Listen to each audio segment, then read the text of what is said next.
Hello, guys, parents, coaches, athletes. So excited to be bringing you this segment with Dr. Jason Levy, chiropractic physician here at Atlantic Health, home of Atlantic Sports Health. And really excited, Dr. Levy, tell us a little bit about your background and how you got involved with Atlantic Health and the New York Jets. Well, presently I'm in my 10th season with the New York Jets, and Dr. Damian Martins and Dr. Dean Padovan from Atlantic Sports Health are our doctors there.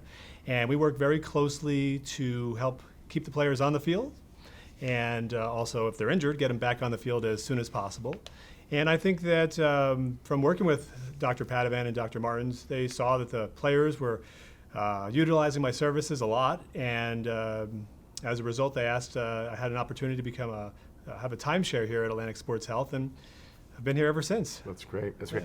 You know, obviously you work with a lot of soft tissue injuries, and Yes. you know, nowadays with so many athletes, young athletes playing sports, injuries are at almost epidemic rates. I mean, overuse injuries. Talk to us about some of the more common injuries you see, not only with professional athletes, but with the younger population. What do you typically see in your practice, and how do you treat?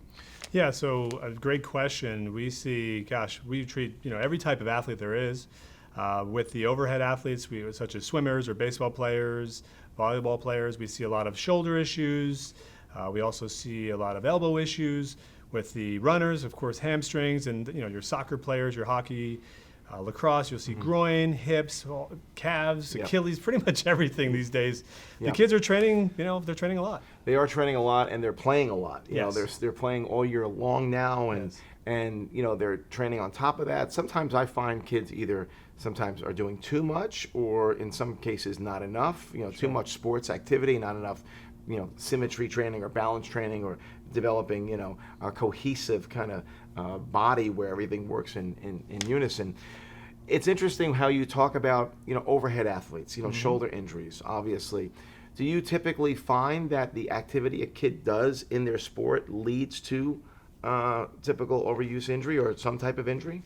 A lot of times it does, especially if we're talking about an overhead athlete. You couple their activity on the field or in the pool, and then that on top of being a student where they're at a computer hunched forward, and on their personal electronic devices hunched forward. So very often they get out of balance. They get tight pecs, tight biceps, and their heads come forward, and as a consequence they can develop shoulder impingement and things of that nature.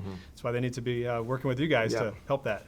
Yeah, what's interesting, and I think the takeaway here for at least this segment and for our parents and coaches to understand, is that your body becomes a product of its environment, right? If you do something over and over again, you got to be aware that there's most likely going to be some imbalances created, or an overdevelopment of that specific movement or skill, whether it be sitting in a certain way, or whether it be throwing constantly or kicking constantly, or hitting a tennis ball constantly. There's going to be imbalances developed if you don't work on the opposing muscle groups to create symmetry and balance, and, as you know, get enough rest. I mean, right now, I don't think we're thinking about enough rest and recovery, which is really the magic potion. So this was great, and I know we're going to talk some more and have some more segments and talk a little bit more about recovery, but thanks so much for joining us. My pleasure. We look forward to bringing you more information with these segments with Atlantic Health.